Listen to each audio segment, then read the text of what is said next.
Hey Stubby Nails Club, have you ever been ghosted by a client? I bet you have because you clicked on this video. And yes, it is so hard to not take it personally, but we urge you to try not to and hear us out on our top 3 reasons why our clients might be ghosting us. Number 1. Your philosophy of treatment and your personalities are just not jiving. This can happen quite commonly as there's an infinite number of personalities out there, and someone might just not be matching your energy levels or may not be understanding what you're saying as it relates to their concerns. They may not believe that the reason for their bladder symptoms is coming from their GI system. They may not believe that their low back pain is coming from something else other than a nerve. So if they're not hearing you out and you are pretty sure on your ability to assess and diagnose, then maybe it's best to let that patient go and part your ways, and have them find a practitioner who is on their level of energy and personality and understands where they're coming from, or is better able to articulate or better able to understand where they're coming from their biases and beliefs of what could be contributing to their pelvic health dysfunction. Not every single client is going to be the one for you in terms of like your ideal client. So sometimes it is hard, but it's important to let some of those clients go and have them find their people, their pelvic health physio that matches with them. Number 2, your clients might not be ready to commit. And what I mean by that is they may not have expected certain lifestyle changes or habit changes to be asked of them as a result of your treatment plan or your idea of a treatment plan for this individual. They may also not be able to commit in terms of time, finances, health insurance, other stressors going on in their lives. They may be grieving the loss of someone suddenly. And so those clients have a very valid reason to have ghosted you, and it's not related to you.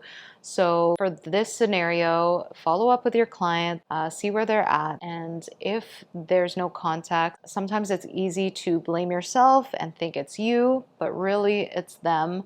And so yeah, all you can do is be there for them when they come back, should they come back, and take a deep breath. Number 3. You may be stumbling over your explanations, your expectations for them because you just don't have enough information and it's time to level up. So for this scenario, it may be you. It may be that you don't know enough information about a rectal concern or a gastrointestinal concern, and it's time to level up your knowledge. Perhaps that client would do better if they were referred to your colleague who is a GI expert, or that clinician next door who is a GI expert.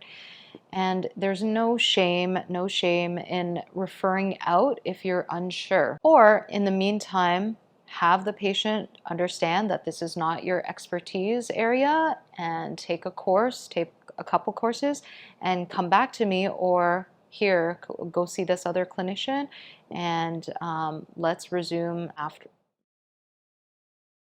Hi, Stubby Nails Club. Here are my top 3 reasons why your clients might be ghosting you. Number 1, lack of immediate results. Usually, as we all know, physiotherapy takes time and consistencies to see significant improvements. Sometimes, if a client is not seeing changes within 1 to 2 sessions, they might get discouraged or think that you're not doing a good job and just not come back. Other clients might even expect you to fix them when they come in for their evaluation. Therefore, I think it's important to set expectations with your client from the first session and also draw out a roadmap of your treatment plan with them.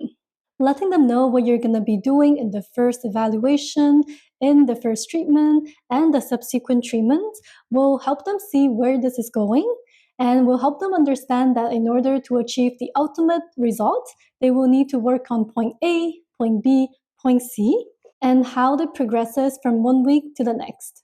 This way, even though they won't see immediate results, immediate improvements, they should at least see small improvements from one week to the other, and then they will come back for their follow-up appointments. Number 2, progress plateaus. Sometimes clients might be experiencing a bunch of improvements in the first few sessions, and then all of a sudden it stops. There's no more progression. When there's plateau, you need to communicate with your client to adjust the treatment plan and to see if there are areas that you have not addressed before in the previous treatments. Obviously, if you keep doing the same thing and there's no changes, your client will get discouraged and not come back for the next appointment. It's also possible that you have tried everything you know and it still doesn't work. Perhaps it's time to refer the client to another approach such as osteo, acupuncture, chiro, or even someone else who you think might be better positioned to help your client. There's nothing wrong in admitting that you're at the limit of your knowledge, and propose to your client what you think could be helpful is actually the way to go. In order to avoid clients ghosting you for progress plateaus, it's important to actively communicate with your client to keep them on track of the treatment plan and communicate with them about alternative possible approaches when it doesn't work with you. Number 3, schedule conflicts. Sometimes clients stop coming back to see you, not necessarily because you've done anything wrong, but they just got so busy in their life that they cannot find the time to come see you in clinic. If that's the case, it's best to reach out to them and ask what their availabilities are and see if you can find anything in your schedule that could possibly fit them. Sometimes you might also need to adjust a little your schedule, such as coming in a bit earlier or leaving a bit later if that's something that's comfortable for you, or if that's something possible for the setting where you work. And if it's really time consuming for the client to physically come see you in the clinic, for example, it takes them 1 hour of drive to get to the clinic and then another hour to get home, maybe you can propose to them do a follow-up in the virtual appointment.